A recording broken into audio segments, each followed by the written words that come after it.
Meus irmãos, boa noite, graça e paz, amém? Glória a Deus. Vamos abrir a palavra do Senhor no Evangelho de João, capítulo 1, por gentileza. Evangelho de João, capítulo 1, nós vamos ler a partir do verso de número 35, tá bom? Evangelho de João, capítulo 1, estaremos lendo a partir do verso de número 35. No término da leitura, você continua com sua Bíblia aberta. Hoje nós estamos no culto de missões, né? Vamos pensar um pouquinho sobre missões no dia de hoje. Todos encontraram? Evangelho de João, capítulo 1, nós estaremos lendo a partir do verso de número 35 até o verso de número 51. A palavra do Senhor nos diz assim: No dia seguinte, João estava outra vez na companhia de 2 dos seus discípulos. E vendo Jesus passar, disse: Eis o Cordeiro de Deus. Os 2 discípulos, ouvindo dizer isso, seguiram Jesus. E Jesus, voltando-se e vendo que o seguiam, disse-lhes: O que vocês estão procurando? Eles disseram: Rabi, onde o Senhor mora? Rabi quer dizer mestre. Verso 39. Jesus respondeu: Venham ver. Então eles foram, viram onde Jesus estava morando e ficaram com ele aquele dia. Era mais ou menos 4 da tarde. André, o irmão de Simão Pedro, era um dos 2 que tinham ouvido o testemunho de João e seguido Jesus. Ele encontrou primeiro o seu próprio irmão Simão, a quem disse: Achamos o Messias. Messias quer dizer Cristo. E o levou a Jesus. Jesus olhou para ele e disse: Você é Simão, filho de João, mas agora será chamado Cefas. Cefas quer dizer Pedro. Verso 43. No dia seguinte, resolveu Jesus ir para a Galileia e encontrou Filipe, a quem disse: Siga-me. Então Filipe era de Betsaida, cidade de André e de Pedro. Filipe encontrou Natanael e lhe disse: Achamos aquele de quem Moisés escreveu na lei e a quem se referiam os profetas, Jesus, o Nazareno, filho de José. Então Natanael perguntou: De Nazaré pode sair alguma coisa boa? Filipe respondeu: Venha ver. Jesus viu Natanael se aproximar e disse a respeito dele: Eis um verdadeiro israelita, em quem não existe fingimento algum. Natanael perguntou a Jesus: De onde o Senhor me conhece? Jesus respondeu: Antes de Filipe chamá-lo, eu já tinha visto você debaixo da figueira. Então Natanael exclamou: Mestre, o Senhor é o Filho de Deus, o Senhor é o Rei de Israel. Ao que Jesus lhe respondeu: Você crê porque eu disse que tinha visto você debaixo da figueira? Pois você verá coisas maiores do que estas. Verso 51, e acrescentou: em verdade lhes digo, que vocês verão o céu aberto, e os anjos de Deus subindo e descendo sobre o Filho do Homem. Amém, irmãos? Vamos orar. Feche seus olhos mais uma vez, nós estaremos orando mais um pouco. Nós queremos, Pai, te bendizer por mais uma noite em tua presença. Obrigado pela oportunidade que temos de compartilhar a tua palavra. Eu te peço, Pai, que em nome de Jesus tu ilumine a minha mente, traga discernimento, traga fogo ao mesmo tempo ao meu coração, e que as pessoas que aqui estão de forma presencial, como também as que nos acompanham de forma remota, possam ser, Senhor, edificadas, exortadas, desafiadas através desse texto sagrado. Nós oramos nessa noite em nome de Jesus, que vive e reina para todo sempre. Amém. Louvado seja o nome do Senhor. Meus irmãos, depois de falar sobre a encarnação de Cristo, no verso 1 até o verso de número 18, o evangelista João narra consecutivamente 4 dias. O evangelho de João, no capítulo 1, ele narra 4 dias do ministério de João Batista, como também do ministério de seus discípulos. E a partir do verso de número 35, que nós acabamos de ler, é o 3º dia dos 4 dias sucessivos que são discorridos no primeiro capítulo do Evangelho de João. Como já havia acontecido anteriormente, João Batista ele ocupa um lugar de proeminência, próximo ao Jordão. E ele faz isso sempre dando testemunho a respeito de Jesus. No entanto, enquanto no dia anterior, ao verso 35, ele tinha se dirigido a uma multidão de tamanho e ao mesmo tempo de caráter indefinido. A partir do verso 35, no terceiro dia, ele está em companhia de seus discípulos, pelo menos de 2. E eu gostaria de inicialmente chamar a sua atenção para o verso 35 até o verso 39 do texto que nós acabamos de ler. Eu vou reler. Diz o texto sagrado o seguinte: no dia seguinte a quê? A ele ter pregado a uma certa multidão, João estava outra vez na companhia de 2 dos seus discípulos. E vendo Jesus passar, disse: eis o Cordeiro de Deus. Os 2 discípulos, ouvindo dizer isso, seguiram Jesus. E Jesus, voltando-se e vendo que o seguiam, disse-lhe: o que estão procurando? Eles disseram: Rabi, onde o Senhor mora? Rabi quer dizer mestre. Verso 39, Jesus respondeu: venham ver. Então eles foram, viram onde Jesus estava morando e ficaram com ele aquele dia. Era mais ou menos 4 da tarde. Vamos pensar um pouquinho aqui sobre missões. Do verso 35 ao verso 39, eu tenho uma primeira afirmação a fazer a você na noite de hoje. Não desista de apresentar Jesus às pessoas. Eu vou repetir: não desista de apresentar Jesus às pessoas. E por que eu digo isso? No verso 35 e no verso 36, no dia anterior a esse terceiro dia, no segundo dia, na realidade João havia dito a mesma coisa acerca de Cristo. No verso 29 do mesmo capítulo ele diz: eis o Cordeiro de Deus que tira o pecado do mundo. E um dia depois, ele novamente faz essa mesma afirmação, ou quase toda, porque ele só diz: eis o Cordeiro de Deus. Uma coisa para nós pensarmos aqui: no segundo dia não há registro algum que depois que João faz essa declaração, eis o Cordeiro de Deus que tira o pecado do mundo, não há nenhum registro que alguém tenha seguido a Cristo. Mas no terceiro dia, quando ele faz novamente essa afirmação, 2 dos seus discípulos, André e João, que é o escritor desse, João o apóstolo, que é escritor desse livro, passam a seguir Jesus. E eu lhe faço uma pergunta aqui de fácil resposta: por que João e André foram seguir Jesus? O que impulsionou ambos a seguirem Jesus? É claro, que fique claro para nós nessa noite, por influência de João Batista. Por influência de João Batista. Então o que nós aprendemos aqui? Nós aprendemos aqui que o ministério de João Batista era um ministério que apontava sempre para Cristo. Há um detalhe a dizer aqui: na relação entre mestre e discípulo, havia uma confiança mútua, a ponto, vocês sabem disso, de João Batista ensinar os seus discípulos, assim também como Jesus posteriormente, a orar. Então existe uma relação de confiança, existe essa relação mútua de confiança entre o mestre e os seus discípulos, e impulsionado por ele, ou seja, por João Batista, João e André passam a seguir a Cristo. Então, há uma coisa aqui para nós aprendermos nessa noite: fazer missões não é promover a nossa denominação, embora isso seja muito importante. Você está agregado, congregando em uma igreja verdadeiramente bíblica, isso é importante demais. Mas fazer missões não é, irmãos, a gente promover a nossa denominação, nem tampouco lançar os holofotes sobre o nosso ministério, pensando que nós somos a estrela, pensando que nós somos responsáveis por qualquer sucesso, entre aspas, que uma igreja, que uma obra esteja realizando. De modo algum, irmãos. E João Batista sabia disso como ninguém. Fazer missões não é exaltar as nossas habilidades, de maneira alguma. Mas assim como João Batista, fazer missões é apontar para Cristo, é mostrar quem é Cristo, é dizer que Cristo é o Cordeiro de Deus que tira o pecado do mundo.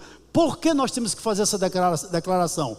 Porque se Ele é o Cordeiro que tira o pecado do mundo, com certeza, se Cristo é o Cordeiro de Deus e Ele é que tira o pecado do mundo, nós devemos ir a Ele ou perecemos. Talvez haja alguém aqui de forma presencial nessa noite, ou quem sabe me acompanhando de forma remota, que você é amigo do Evangelho. ou que você nunca quis nada com o Evangelho. Você é ouvinte, até gosta, até admira, até curte um louvorzinho de vez em quando, mas na realidade você nunca se firmou. Na realidade você nunca entendeu que o Cordeiro de Deus é que tira o pecado do mundo. Eu tenho uma péssima notícia para você e uma boa. A péssima notícia é que se você continuar da maneira como você está, você não será salvo. Mas se você reconhecer que é o Cordeiro de Deus Cristo que tira o pecado do mundo, com certeza, não existe outro meio que você seja perdoado do seu pecado, só através do sacrifício dele. E mais, você pode hoje ser liberto de toda a culpa, de tudo aquilo que aflige a tua consciência, que aflige a tua alma. Só o sangue de Jesus pode perdoá-lo. Louvado seja o nome do nosso Deus por isso. E também nós podemos ser libertos da culpa. E mais importante ainda, se Jesus é o Cordeiro de Deus, e Ele é o Cordeiro de Deus, com certeza, só através dele, nós podemos fugir da ira vindoura. Veja a importância de nós apontarmos, de nós proclamarmos para o Cordeiro de Deus que tira o pecado do mundo, e Ele tem nome e chama-se Jesus Cristo. João Batista o apresentou a seus discípulos. Ele não guardou essa mensagem tão preciosa para ele, de maneira alguma. Ele proclamou aos seus discípulos. Ele disse: é Ele o Cordeiro de Deus, é Ele que deve ser exaltado, é Ele que deve ser seguido, é Ele que deve ser engrandecido, é Ele que vai morrer por nós para salvar para perdoar todos os nossos pecados. Segunda coisa acerca de missões, verso 37 ao verso 39. Vamos dissecar agora do verso 37 ao verso 39.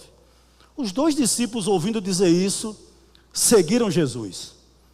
E Jesus, voltando-se, vendo que o seguiam, disse-lhes: o que vocês estão procurando? Eles disseram: Rabi, onde o Senhor mora? Rabi quer dizer mestre. Jesus respondeu: venham ver. Então eles foram, viram onde Jesus estava morando e ficaram com ele aquele dia. Era mais ou menos 4 horas da tarde. Uma segunda verdade acerca de missões, irmãos, salta aos meus olhos, do verso 37 ao verso 39. Ser missionário é frutificar. Ser missionário é frutificar. E por que eu estou dizendo isso? No verso 37, nos é informado que 2 discípulos de João o seguiram. Seguiram quem? Cristo. Embalados pelo quê? Interessante, note que João não disse: eis João Batista, eis meu ministério, eis aqui o cara, sou eu, eis a minha denominação. Não, ele disse: eis o Cordeiro. Ele apontou mais uma vez para Cristo. Queridos, preste atenção nisso, por favor. Se almas devem ser salvas, então nós temos, irmãos, que ser guiados diretamente a Cristo. Que nós sejamos apenas uma voz, mas que quem tem que ser exaltado em tudo que você realizar para o reino de Deus é o Cordeiro de Deus que tira o pecado do mundo. Louvado seja Deus. Verso 38 e 39. Eu lhe refaço uma pergunta nessa noite, também de fácil resposta. Esses 2 discípulos foram até Jesus. Pelo quê? Pela mensagem de João. Nos sermões de João, ele apontava quem era o Salvador. Ele dizia quem era o Cordeiro. Ele deixava claro isso para eles, para os seus discípulos, entre aspas, para a sua igreja.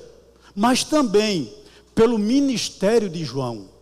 João era uma pessoa que facilitava a vida de quem convivia com ele, de chegar até a Cristo. Isso é uma realidade que a gente não pode negar. Ele pregava duro, é verdade, mas ele pregava em amor. Em amor. Porque deixa eu lhe dizer uma coisa a você: se um pregador não expõe para você a atrocidade do inferno, ele não lhe ama. Se um pregador não prega para você, pecador, que existe um lugar reservado para os demônios e para todos aqueles que não aceitam Jesus como Salvador, ele não lhe ama. Ele vai lhe interter o culto todinho. E no final pessoas estarão indo para o inferno apenas intertidos, porque nunca foram alertados. João Batista não fazia isso. mas ele facilitava com a sua ministração as pessoas reconhecerem quem era o Cordeiro de Deus, quem era Jesus. Isso fica muito claro aqui. Mas uma coisa eu ainda vejo no verso 38 e 39. Interessante que os discípulos chamaram Jesus de Rabi. Não é verdade? Em outras palavras, mestre, ou até mesmo professor. E mais, eles perguntam onde Jesus morava. Por quê? Por quê? Será que eles queriam tomar um cafezinho com Jesus? Não creio que ele era adepto dos mormons, né? Que sempre chega na casa do povo na hora do almoço. Na verdade, eu não creio que esses discípulos eram dessa maneira. Brincadeira, tá, irmãos? Tá certo? Não creio. Mas eles chamam Jesus de mestre e de rabi, ou rabi, né? E pedem a Jesus a informação para saber onde é que Jesus está morando. Por quê? Porque eles queriam conversar, irmãos, com Jesus, sem ser interrompidos. Eles queriam gastar um pouquinho de tempo com o mestre, para aprender mais. Esses dois homens aqui, eles queriam crescer um pouco mais na graça. E mediante tudo isso que eu estou dizendo, com base no verso 38 e 39, eu tenho alguns conselhos a lhe dar. Isso é muito, irmãos, isso é muito importante para a nossa fé. Se você pode conhecer mais sobre Cristo, conheça. Se lhe é oferecida a oportunidade de você aprender mais a palavra de Deus, não diga não, vá. Se sua igreja lhe proporciona uma boa escola bíblica, quem sabe um seminário, quem sabe sermões expositivos, irmãos, isso é algo raro hoje em dia. Você não tem isso em todo lugar. Tem em muito canto, é verdade, mas em todo lugar você não tem. Não perca essa oportunidade de crescer. É isso que esses discípulos recém-convertidos a Cristo, né? Digamos assim, eram uns infantes, na realidade, com relação a Cristo, mas logo eles buscam isso, crescimento. Outro conselho para você: se você pode estudar teologia, estude. Busque conhecimento. Se você, irmãos, tem um desejo de orar mais, ore. Ore, busque mais ao Senhor em oração, em meditação. Se você quer se envolver mais com a igreja, se envolva. Sabe, dê um pouquinho mais. Isso aqui fica muito claro. Esses dois discípulos haviam no coração deles o interesse de crescer. O interesse de crescer. Isso é notório aqui. Aí eu fiquei pensando quando eu meditava para vocês. Será que João Batista não ficou um pouco ressentido? Porque ele pregou tanto para esses discípulos dele. E de repente ele diz: eis o Cordeiro de Deus, que tira o pecado do mundo. E dois dos discípulos dele logo se decidem a seguir Jesus. Talvez aquilo a gente pense assim: mas rapaz, como ficou o coração de João Batista ao ver que ele estava sendo trocado por outro mestre? Na realidade ele estava perdendo dois discípulos. Só que não. No coração de João Batista ele tinha uma máxima que eu acho que todos nós temos que ter na nossa vida cristã. Qual, pastor? É necessário que ele cresça, mas que eu diminua. É necessário que as pessoas vejam Cristo e não a mim, e não o meu ministério. Que o nosso ministério aponte Cristo e não nossas habilidades, e não nossa inteligência fora do normal, e não nossa igreja fenomenal. Ei, que nosso, em tudo. Deixa eu fazer uma pergunta aqui. Quando as pessoas olham para você, elas veem em você roupa cristã, linguajar cristão, comportamento cristão, que a nossa vida exalte Cristo. Né? Interessante. Outra coisa me chamou a atenção aqui nesses dois, em particular no verso de número 39, o finalzinho, quando eles dizem o seguinte: olha, depois deles perguntaram onde Jesus estava morando, ficarem com ele aquele dia. Olha que informação importante agora. Era mais ou menos 4 horas da tarde. Você já pensou sobre isso? Eu dou um conselho a você: leia a Bíblia fazendo perguntas ao texto. Tem coisas, irmãos, que não podem passar despercebidas por nós. E esse detalhe a gente não pode deixar passar. Talvez você olhe assim, de uma forma muito rápida, e você diga: que informação não tão relevante. Pelo contrário. João o apóstolo, né, coloca no finalzinho do verso 39, que era mais ou menos 4 horas da tarde. E eu lhe digo uma coisa, por que isso é importante? Por que o autor menciona esse detalhe? Vou lhe dizer por quê. Porque foi exatamente nesse dia, ou nessa hora mais em particular, que a vida deles, de André e de João, mudou completamente. A impressão foi tão profunda que eles nunca esqueceram disso. Eu não sei você, mas eu guardo o dia, a hora, o mês e o ano da minha conversão. Eu não sei você. Esses 2 discípulos aqui, a partir do momento em que eles foram apresentados a Cristo, eles guardaram o dia e guardaram o local e guardaram a hora de algo que aconteceu, creio eu, na vida deles, que foi a coisa mais importante para eles, porque eles conheceram Jesus. O que é que eu aprendo aqui, queridos? Eu penso que de tantos sicômoros que existia em Jericó, de tantas palmeiras que existiam em Jericó também, porque Jericó era conhecido como a cidade das palmeiras, existia um sicômoro em particular, que Zaqueu nunca esqueceu, porque foi naquele sicômoro que Jesus pediu para que ele descesse e entrasse na casa dele. Da mesma maneira, creio eu, que nunca Paulo esqueceu a estrada de Damasco. Naquele ponto onde Jesus ressurreto se encontrou com ele, colocou por terra e falou com ele, e a partir daquele momento Paulo se converteu. Eu lhe pergunto, a conversão é um fato marcante na sua vida? Lembre aí por um pouquinho. Qual foi o dia que você encontrou-se com Jesus? Veja que coisa interessante aqui. Verso 40 até o 42, parte A. Vamos reler? O texto sagrado diz assim: André, o irmão de Simão Pedro, era um dos 2 que tinham ouvido o testemunho de João e seguido Jesus. O outro, provavelmente é João o apóstolo, que escreve esse evangelho. Verso 41. Ele encontrou primeiro o seu próprio irmão Simão, a quem disse: achamos o Messias. Messias quer dizer Cristo. Verso 42, apenas a parte A. E o levou a Jesus. Jesus olhou para ele e disse: vamos parar um pouquinho aqui. Meus amados irmãos, no grupo de discípulos de João, quem usava sempre o púlpito era João. Eu não conheço nenhum relato de que um discípulo de João pregasse. Não me pergunte a razão. Quem sempre era o pregador era João Batista. Nós não temos pelo menos registro de nenhum sermão de André. Eu não tenho nenhum registro na Bíblia. Em público não. Durante o ministério de João. E também durante o ministério de Jesus. Em nenhum momento você vê André pregando.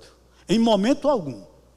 A partir do momento em que ele passa a seguir Jesus, você também não vê André pregando no ministério de Jesus. Sob o ministério de Jesus. Você vê Pedro, você vê Paulo, mas você não vê André. Esse discípulo também ele não escreveu nenhuma epístola. Nós temos a epístola de Pedro, nós temos a epístola de João, nós temos a epístola de Paulo, mas nós não temos nenhuma epístola de André. Isso é uma verdade. O que é que eu aprendo aqui? A gente faz missões também nos bastidores. O ministério de André sempre foi nos bastidores. A partir do momento em que ele se converteu e passou a seguir a Jesus, a gente vê isso de forma muito clara.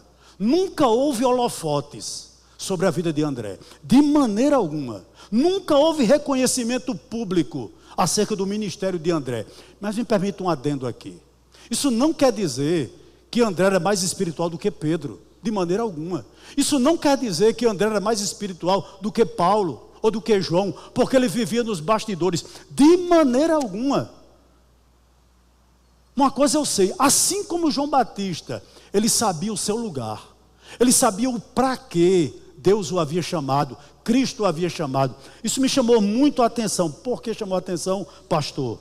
Porque André trabalhava nos bastidores, com entusiasmo. Com entusiasmo, eu vou lhe provar. Foi esse discípulo dos bastidores que levou Pedro a Cristo. Foi esse discípulo dos bastidores, está lá registrado no capítulo 6 de João, verso 8 e 9, que levou aquele menino que tinha um lanche, 5 pães e 2 peixinhos. Sabe quem levou aquele menino até Jesus? André. Foi André que foi buscá-lo e trouxe aquele menino até Jesus. Foi André também, João capítulo 12, verso 22, que apresentou os gregos a Jesus. Veja que coisa interessante. Nos bastidores, sem ninguém ver, sem nenhum holofote, André conseguia levar pessoas até Cristo.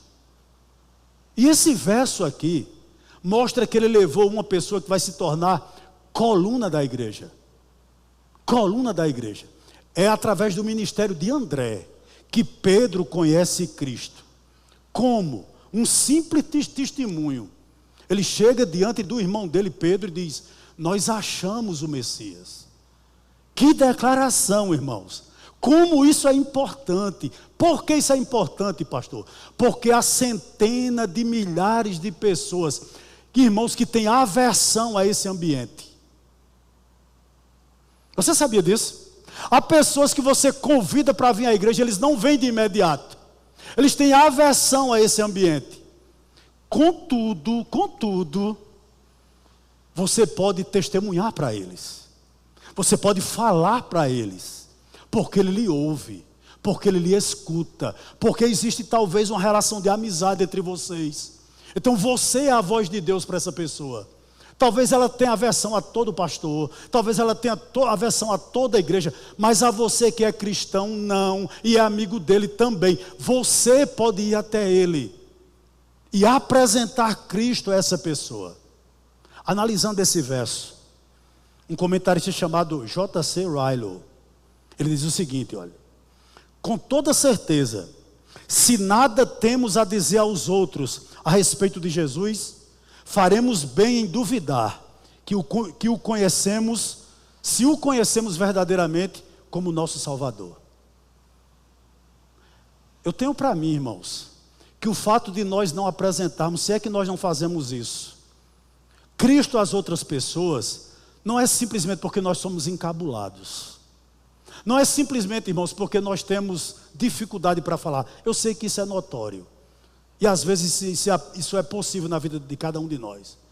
Mas eu tenho para mim que o fato de nós não apresentarmos Cristo a outras pessoas é porque no íntimo, nós desacreditamos um pouco acerca de céu e acerca de inferno. De uma certa maneira, até sem querer, nós construímos nossos sonhos aqui. Nós construímos nossos castelos aqui.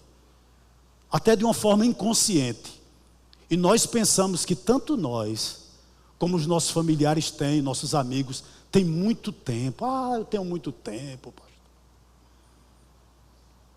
E se você tem mais de 50 anos, eu tenho uma notícia não muito boa para você. Você tem mais passado do que presente. A realidade inegável. Inegável. Tá certo? Pastor Hernando Dias Lopes diz que cada cabelo branco na nossa cabeça é a morte nos chamando para o encontro. Hã? Eu já estou vencido, né? Essa é a grande realidade, não é verdade? Ah. Meus irmãos, deixa eu lhe fazer uma pergunta aqui. Quem já ouviu falar aqui em Charles Spurgeon? Levante a mão. 70% da igreja. Quem já ouviu falar aqui em John Wesley? 4. Interessante, irmãos, eu estava lendo a biografia de Charles Spurgeon. Ele foi criado num lar evangélico. Neto de pastor, filho de pastor. Batizou-se logo cedo, viveu a vida dele toda numa igreja congregacional. Com 15 anos de idade, o pecado atormentava a sua mente. Ele não tinha convicção da sua salvação. E um dia na Inglaterra, ele ia para um lugar de oração. E uma tempestade de neve caía sobre aquela cidade. Ele não pôde chegar até o local onde ia haver o culto. Ele dobrou à direita e entrou numa igreja metodista. Quando ele entrou naquela igreja, tinha apenas 15 membros. Ele sentou no último banco, muito aperreado, muito agoniado. E o pastor que ia ministrar naquele dia não pôde chegar até o local pela manhã. A nevasca, a tempestade de neve na realidade, não permitiu que aquele pastor chegasse para pregar. E a oportunidade foi dada a esse homem. Um homem alto, magro, diácono da igreja metodista. Charles Spurgeon disse que quando ele se levantou, a sua aparência era de uma pessoa como um simples trabalhador do campo, ou quem sabe um simples sapateiro. E aquele homem foi até o púlpito, abriu a Bíblia em Isaías 45, verso 21 e 22. Pode colocar aí o Anderson, por gentileza. E nesse texto, Isaías capítulo 45, verso 21 e 22, ele leu esse texto. Particularmente o verso 22, Anderson, por gentileza. E ele dizia o seguinte: voltem-se para mim e sejam salvos. Vocês, não é esse não, 45, 22. O 21, por favor, Anderson. Não, também não é esse. Talvez seja o texto 48, 21, 22. De Isaías. Não é esse também não. Eu errei aqui a referência, irmãos. Deixa eu lhe dizer uma coisa aqui. O texto dizia o seguinte: olhem para mim. Olhem para mim. O texto sagrado lá diz de Isaías: olhem para mim. E aquele diácono pregou por 10 minutos nesse texto. Olhem para mim, pecador. Olhe para mim, pecador. E Spurgeon dizia que, como eu, ele não sabia pregar muito bem.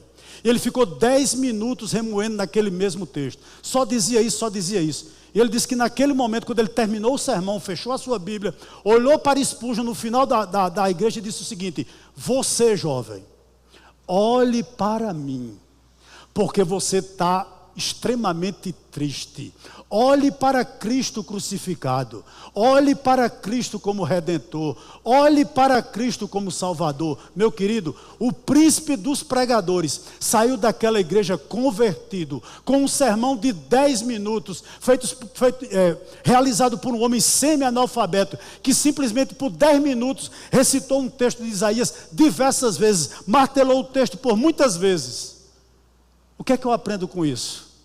Deus usa quem Ele quer, da maneira como Ele quer, da forma como Ele quer, porque na realidade quem faz a obra não é o pregador, quem faz a obra é o Senhor. Nós somos apenas uma voz. Louvado seja o nome do Senhor. Assim como André, esse diácono dessa igreja metodista, teve um ministério discreto, mas através da vida de Spurgeon, quantos milhões de pessoas não se converteram? Através da vida de Pedro, ainda hoje nós somos abençoados pelas epístolas que ele escreveu. Não é verdade? Isso aconteceu por quê, pastor? Por conta do ministério de André. No caso de Spurgeon, aconteceu por quê? Por conta do ministério de um diácono, de uma igreja metodista. O que é que eu aprendo, meus amados irmãos? Que Deus usa também pessoas que possuem ministérios nos bastidores, para glorificar o seu nome, para edificar a sua igreja, para fazer grandes coisas, grandes feitos, para a glória de Deus. Atente para o verso 42, olha o que vai acontecer aqui na parte A.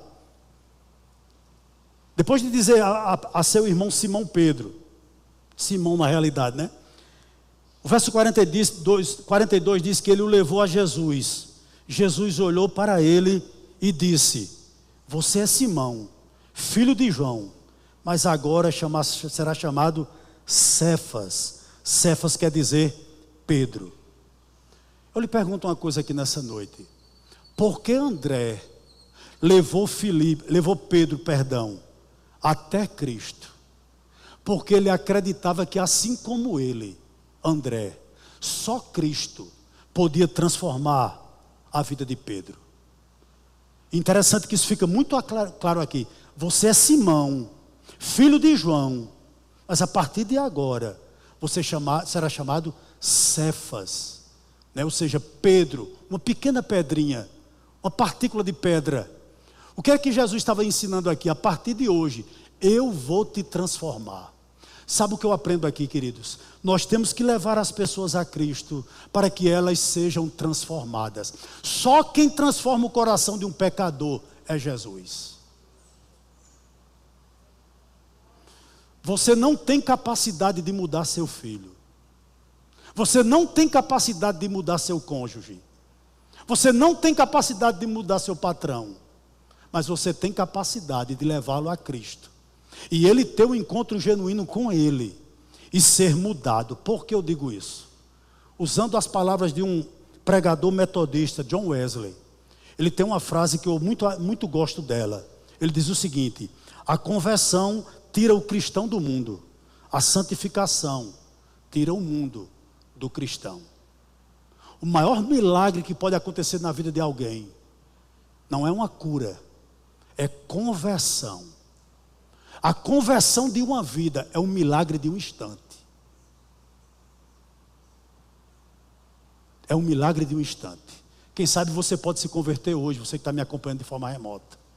Eis o Cordeiro de Deus que tira o pecado do mundo. A conversão é o milagre de um instante. A santificação é o trabalho de uma vida inteira. É o trabalho de uma vida inteira. Versos 43 ao 51, queridos. E aqui a gente vai encerrar. Aqui é o 4º dia consecutivo que é descrito por João. Olha o que diz o verso 43. No dia seguinte, o 4º dia do capítulo 1, Jesus resolveu ir para a Galileia e encontrou Filipe, a quem disse: siga-me. Né? Interessante aqui. O que é que me chama a atenção? Instigado por João Batista, André e João seguem Jesus. Encontrado por André, Pedro segue a Jesus. E agora chamado pelo próprio Cristo, Filipe logo segue. Há pessoas, irmãos, que é preciso muito esforço para que eles venham a Cristo. Enquanto que outros, lendo a Escritura em casa, lendo um trecho de uma Escritura, às vezes ouvindo um louvor, se converte e vem a Cristo. Esse é o caso de Filipe. Filipe foi encontrado pelo próprio Senhor Jesus e foi chamado por ele. E a Bíblia diz que logo ele o segue. Logo ele o segue. Mas, meu amado irmão, no meu entender, está aqui a pessoa talvez mais difícil para a gente pregar. A partir do verso número 43. Na realidade do verso 44, perdão. Olha o que diz o verso 43. No dia seguinte, Jesus resolveu ir para a Galileia e encontrou Filipe, a quem disse: siga-me. A partir do verso 44, é um desafio missionário. Esse Filipe era de Betsaida, cidade de André e de Pedro. Filipe encontrou Natanael e lhe disse: achamos aquele de quem Moisés escreveu na lei e a quem se referiram os profetas, Jesus, o Nazareno, filho de José. Por que eu digo isso? Primeiro ponto aqui. Nós conhecemos muito pouco acerca de Natanael. O nome Natanael significa dom de Deus, ou presente de Deus. Os comentaristas afirmam que Natanael é o mesmo Bartolomeu dos sinóticos. Mateus, Marcos e João. É a mesma pessoa. Além dessas informações, nós só sabemos acerca de Natanael que ele era de Caná da Galileia. Capítulo 21, verso 2 do Evangelho de João. Contudo, ao contrário dos discípulos anteriores, de André, de João, de Pedro, de Filipe, ao contrário de todos eles, Natanael era um cético. Natanael era uma pessoa meio que incrédula. Essa é uma realidade. E fica já um ensinamento para nós aqui. Na evangelização, nós encontraremos pessoas que não vão acreditar de imediato em nós. Natanael é um exemplo disso aqui. Mas ao mesmo tempo tem uma lição para nós nesses versos do 43 ao 51. Jesus transforma a incredulidade em fé. Isso é notório também. Portanto, você que quer fazer missões, você que faz missões, prepare-se para encontrar no evangelismo pessoas céticas. E por favor, entenda uma coisa: por essas pessoas serem incrédulas, não significa que elas são más, de maneira alguma. Um exemplo clássico aqui é esse de Natanael. É o caso de Natanael aqui. Olhe para o verso 47, por gentileza. Olha o que diz o verso 47. Jesus viu Natanael se aproximar e disse a respeito dele: eis um verdadeiro israelita, em quem não existe fingimento algum. Esse é o diagnóstico do coração, irmãos, de Natanael, que ao contrário de Jacó, ele não era um enganador. Jesus disse que ele era um verdadeiro israelita. O que significa? Alguém disposto a encontrá-lo. Alguém disposto a encontrá-lo. Olha o detalhe do verso 45. Filipe encontrou Natanael e lhe disse. Interessante. Essa palavra no original, encontrou, não significa que Filipe, por exemplo, marcou um grupo familiar na casa de Natanael. Que ele disse a Natanael: tal dia eu vou lá. Não. Ele esbarrou.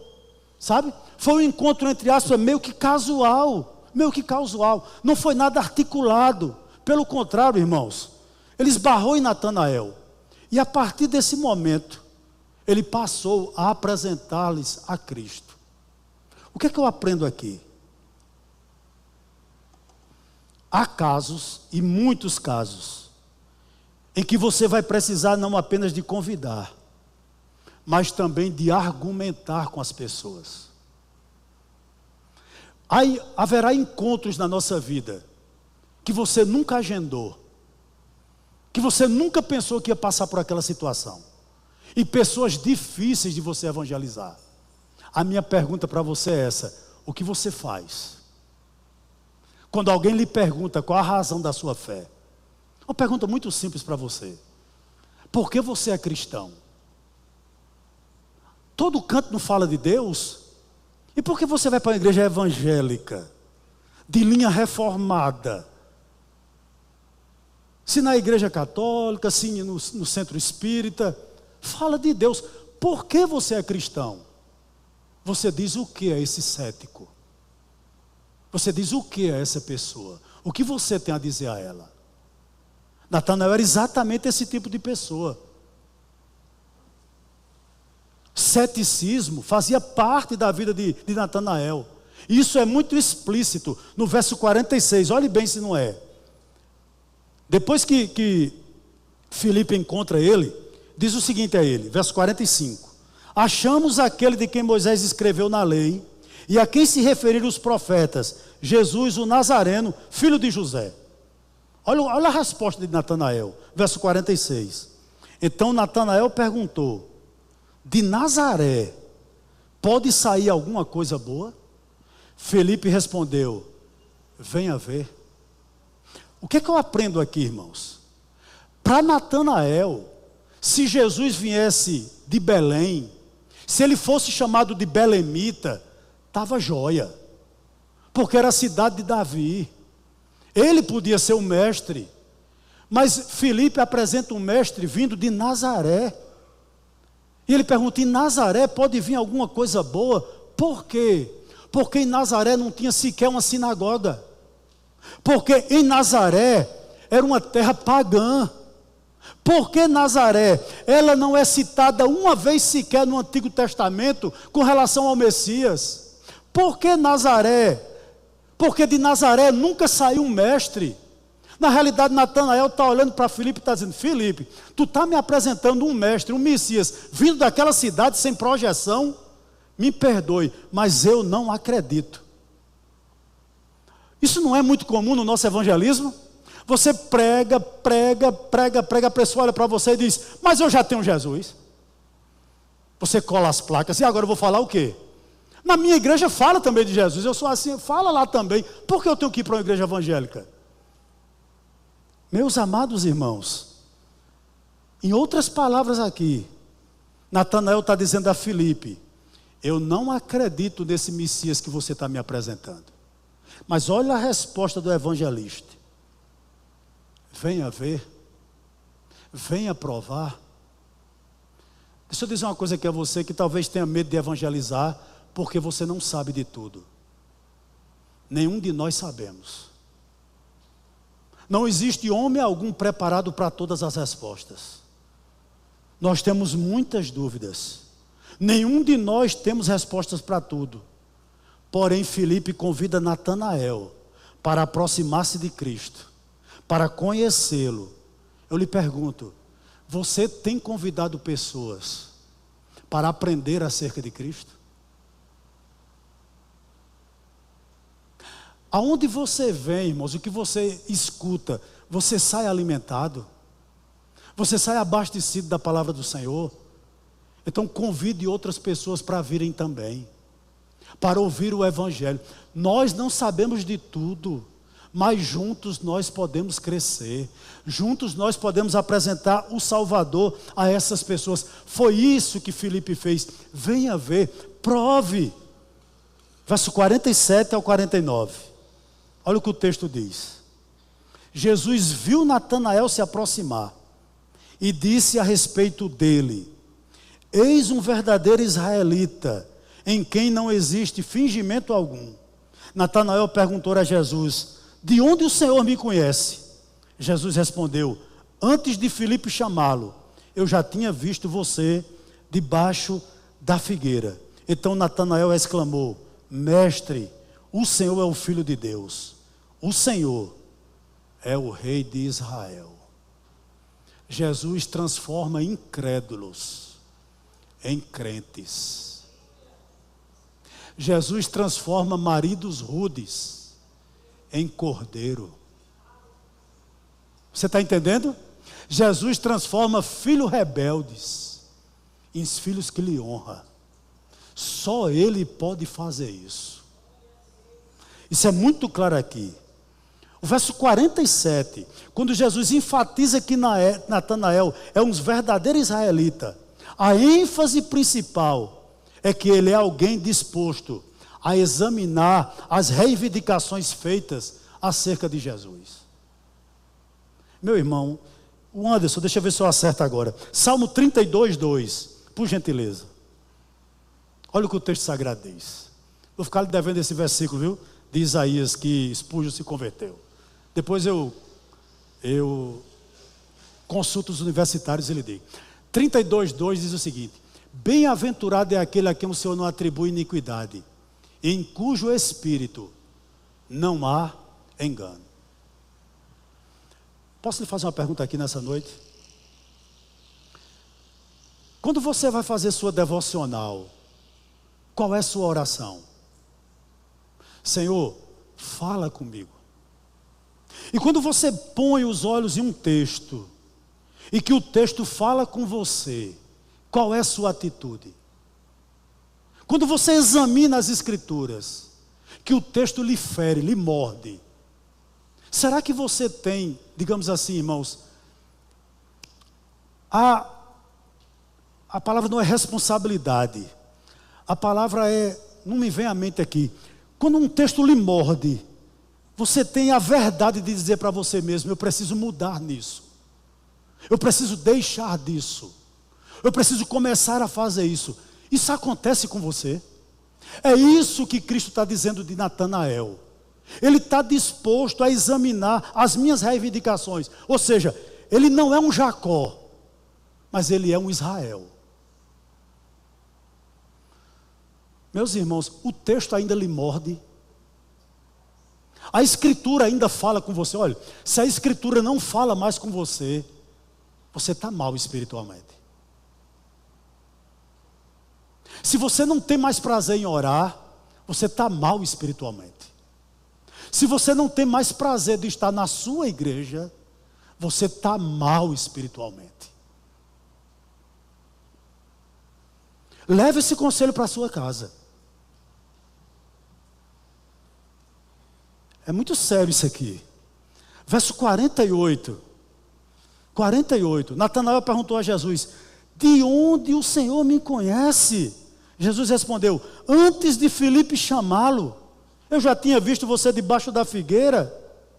De onde o Senhor me conhece? Em outras palavras, Natanael está dizendo a Jesus: quem lhe repassou todas as informações do meu caráter? Eu lhe conheço de onde, Senhor? E aqui não é Quírios. Ele via Jesus como um homem qualquer, como um mestrezinho. Mas no verso 48, meus irmãos, eu acho isso aqui muito interessante no verso 48. O que foi esclarecido aqui a Natanael, que Jesus conhecia ele, que Jesus sabia o que ele estava fazendo. Olha, deixa de conjectura acerca do que Natanael estava fazendo debaixo da figueira. Há pessoas que conjecturam que ele estava meditando, que ele estava orando, que a figueira é símbolo de prosperidade. Tudo isso é possível, é verdade. Mas a questão principal, a chave hermenêutica do verso 48 é o seguinte: o conhecimento sobrenatural que Cristo tinha acerca de Natanael. Eu posso lhe dizer algo aqui? Meu amado e minha amada irmã, Deus sabe como você está. Deus sabe como hoje está teu coração aqui dentro, ou você que está me acompanhando de forma remota. Jesus lhe conhece.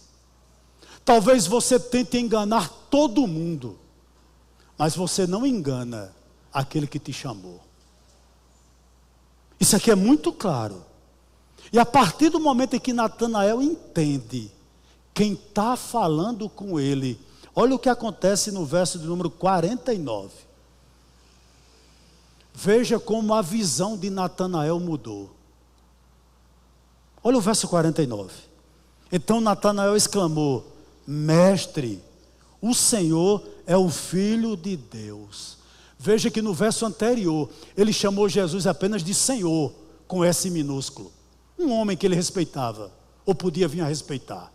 Mas a partir do momento em que ele entendeu quem era Jesus, ele diz o seguinte, que ele era o Filho de Deus. O que era que ele estava reconhecendo naquele momento? Tal é teu Pai, o Deus de Israel, tu és também.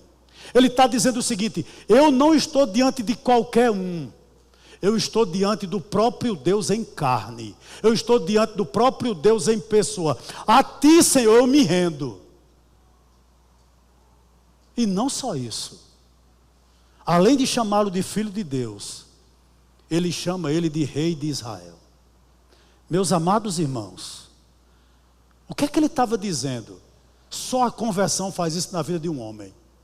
Ele não estava vendo na cabeça de Jesus coroa.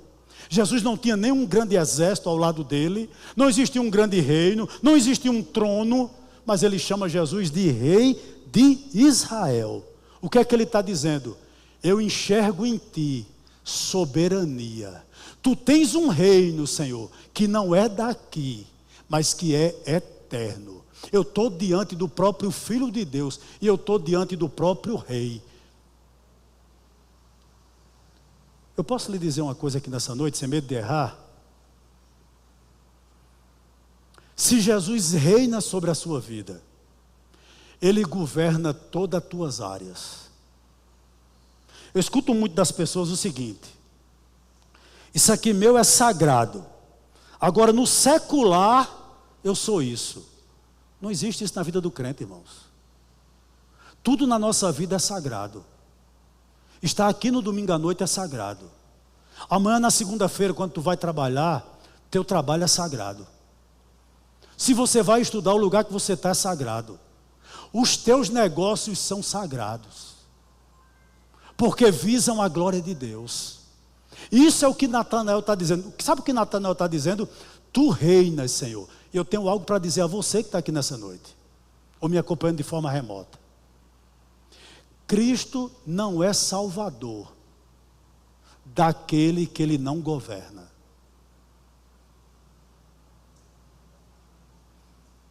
Amém? Todas as áreas da sua vida têm que estar rendidas a Ele. É dele, pertence dele. Louvado seja o nome do Senhor por isso. Vamos terminar? Versos 50 e 51. Ao que Jesus lhe respondeu: você crê porque eu disse que tinha visto você debaixo da figueira? Pois você verá coisas maiores do que estas. Jesus afirma a Natanael que o que ele viu, ou seja, acerca de Cristo, ele ainda vai ver coisas maiores. Talvez uma alusão aos milagres. Interessante que o primeiro milagre que Jesus realiza é na terra de Natanael, né? João capítulo 2, lá em Caná da Galileia. Talvez seja isso que Jesus esteja se referindo, acerca dos milagres. Mas interessante que no verso 51, Jesus nos dá uma informação muito precisa. E aí ele não fala apenas com Natanael, ele fala com todos os discípulos até então. E diz, e acrescentou: em verdade lhes digo, que vocês verão o céu aberto, e os anjos de Deus subindo e descendo, sobre o Filho do Homem. Irmãos, uma alusão clara, aquela visão que Jacó teve, lá em Gênesis 28, né? Que uma escada ligava a terra até o céu, e anjos subiam e desciam através daquela escada. É uma alusão que Jesus faz exatamente aqui. O que significa para nós os céus abertos?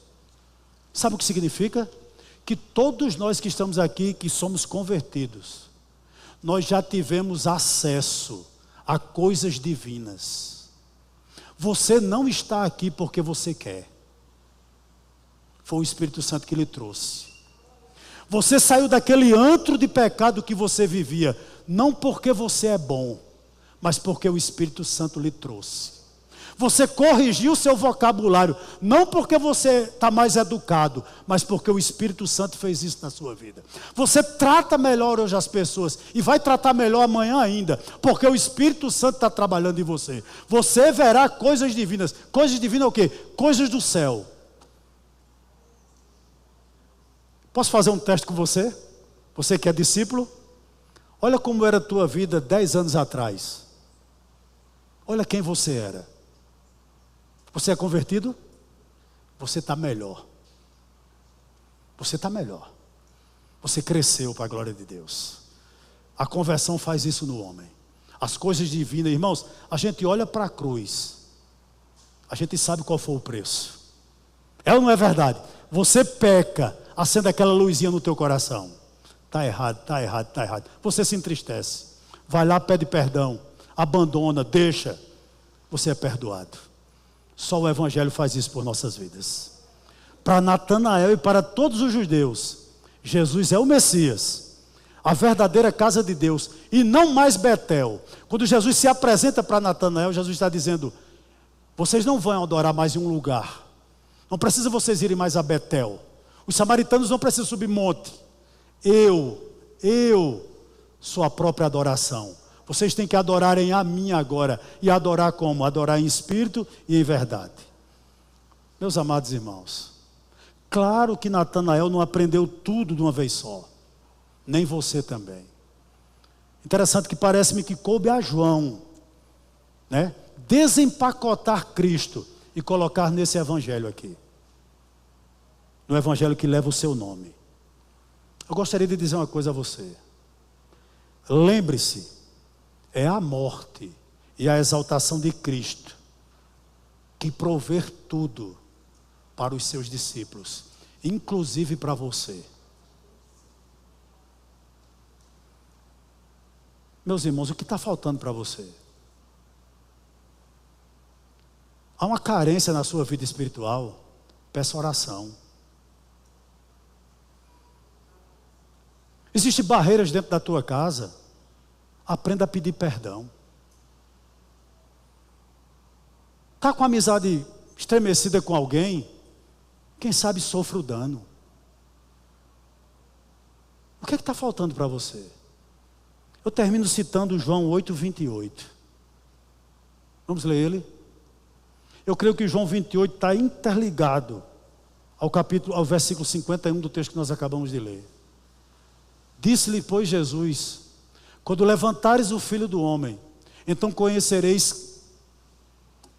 João 8:28. Então Jesus disse: quando vocês levantarem o Filho do Homem, então saberão que eu sou, que nada faço por mim mesmo, mas falo como o Pai me ensinou.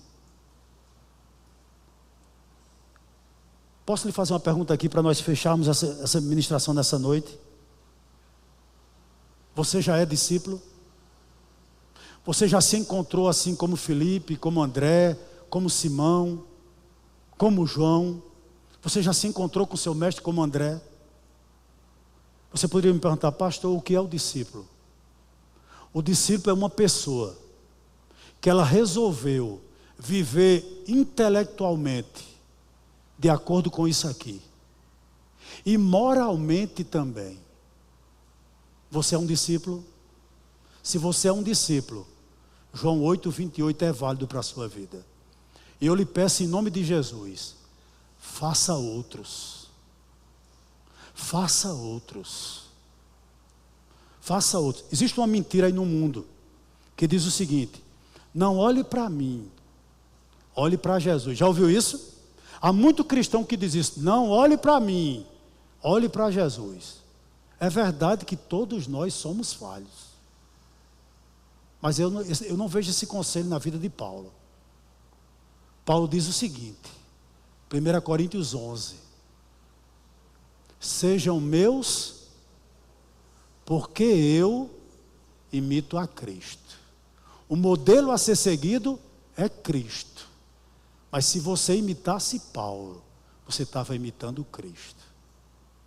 Se alguém lhe imitar, na maneira como tu trata tua esposa, como tu trata teus filhos, como tu trata teu patrão, como você trata seu empregado, como você trata seu irmão na igreja, como você trata as pessoas no trânsito, se alguém lhe imitar, está imitando Cristo? Você teve um encontro com Ele verdadeiro? Amém. Que assim seja, para a glória de Deus. Amém, meus irmãos? Deus nos abençoe nessa noite em nome de Jesus. Vamos à nossa agenda aqui semanal, por gentileza. Rapaz, como é que eu errei esse texto? Estou encucado com o texto que eu errei, notei errado. É esse mesmo? Então eu vou ler agora para você. Rapaz, como é que eu passei de... Eu acho, você está notando que o dia hoje está um dia... Não está leve? Notou? Alguns carros buzinando aí. Por quê, irmãos? Muita buzina. O que foi? Tinha eleição, era? O que foi? Foi o quê? Buzinaço aí na frente. Era o quê, irmãos? Eu estou desligado da rede social. Aconteceu alguma coisa em Campina extraordinária? Não sei, mas eu tenho intenção, desconfio seriamente que aconteceu alguma coisa no Amigão. Isaías 45:22, vamos lá. Diz o que é o texto sagrado? Olhai para mim e serei todos salvos. É esse texto aqui, irmão, como é que eu não vi isso? Vós todos que todos os termos da terra, porque eu sou Deus e não há outro. Era isso que o pregador dizia, o diácono metodista dizia: olhai para mim, olhai, 10 minutos, olhe para mim, olhe para mim. Ou seja, olhe para Cristo ressuscitado, olhe para Cristo na cruz, olhe para Cristo que foi ressurreto, olhai para mim. Spurgeon se converteu. Amém? Glória a Deus por isso.